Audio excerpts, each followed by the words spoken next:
Option చార్ట్లో support zone కనుక market retest చేసినప్పుడు ఏం జరుగుతుందో ఒకసారి చూద్దాం. సపోర్ట్ జోన్ ఇది 2026 జనవరి రోజు మనకి ఇది సపోర్ట్ జోన్గా ఉండడం జరిగింది.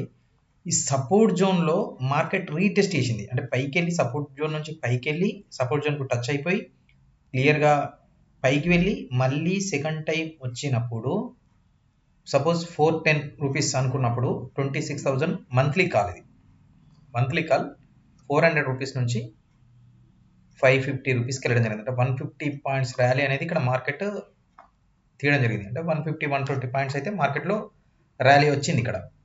అదే మనకు వీక్లీ ఆప్షన్ చూసినట్టయితే మూమెంట్ అయితే కొంచెం ఎక్కువగా ఉంటుంది. వీక్లీ ఆప్షన్స్ పరంగా చూసుకున్నట్టయితే 26,200 కాల్,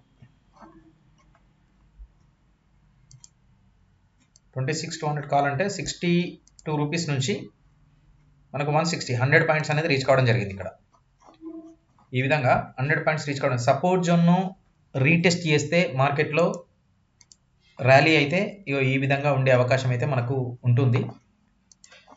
మనకు కాల్ సైడ్ మంత్లీ చార్ట్ పరంగా చూసుకుంటే 150 పాయింట్స్ రీచ్ కావడం జరిగింది. అంతకుముందు 30 డిసెంబర్ రోజు సేమ్ ఫార్ములాను రీటెస్ట్ చేసింది మార్కెట్. రీటెస్ట్ చేసినప్పుడు మార్కెట్లో 300 నుంచి 450 అంటే మళ్ళీ 150 పాయింట్స్ అనేది మంత్లీ చార్ట్ అనేది మంత్లీ ఎక్స్పైరీ ఆప్షన్ చార్ట్ అనేది తీసుకోవడం జరిగింది. 300 నుంచి 450 అంటే 150 పాయింట్స్ ర్యాలీ అనేది మార్కెట్ తీయడం జరిగింది. తర్వాత ఇక్కడ నుంచి కూడా ఒక 150 పాయింట్స్, ఓవరాల్గా చూస్తే 150 దగ్గర 300 పాయింట్స్ కూడా మనకు మార్కెట్లో మూమెంట్ అనేది తీసుకోవడం జరుగుతుంది. ఓవరాల్గా చూసుకుంటే ఇక్కడ ఒక 150 పాయింట్స్ మనకి ఎనఫ్ సరిపోతాయి. ఇక్కడ ఒక 150 పాయింట్స్, ఇక్కడ నుంచి చూసినట్టయితే 120-150 పాయింట్స్ కూడా మనం రీచ్ కావడం అయితే జరుగుతుంది.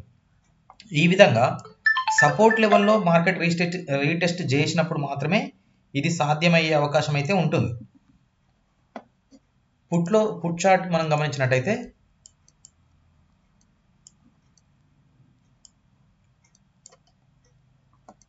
ఇక్కడ ఉంది ఒకటి సపోర్ట్ జోన్ను రీటెస్ట్ చేసింది, ఇక్కడికి వెళ్ళి మళ్ళీ కిందికి రావడం జరిగింది 260 దగ్గరికి. ఇక్కడ నుంచి మనకు 460 వరకు వెళ్ళడం జరిగింది. ఇది కూడా మంత్లీ చార్టే, 26,200 పుట్ అనేది మంత్లీ చార్ట్ తీసుకోవడం జరిగింది.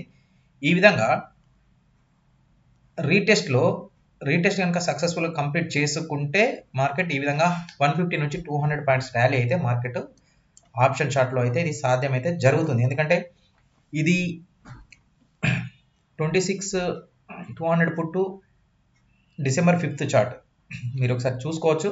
రీటెస్ట్ జరిగింది, సపోర్ట్ లెవెల్స్ నుంచి మార్కెట్ పైకి వెళ్ళడం జరిగింది.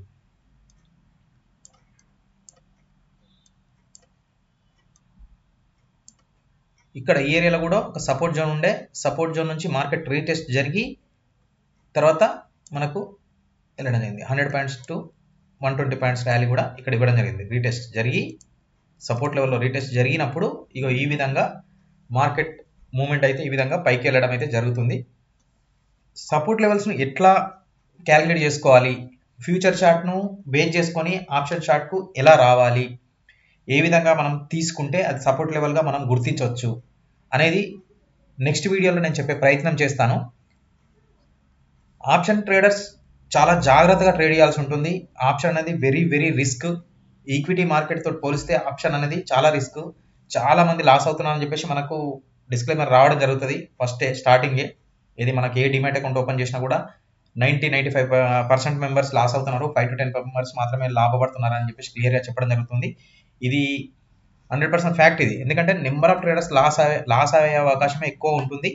కాబట్టి ట్రేడర్స్ జాగ్రత్తగా అనాలిసిస్ చేసి నాలెడ్జ్ పెంచుకొని మాత్రమే ట్రేడ్ చేయాల్సి ఉంటుంది. ఏదో ఆషామాషిగా ట్రేడ్ చేస్తే మాత్రం నష్టాలు వచ్చే అవకాశమే ఎక్కువ.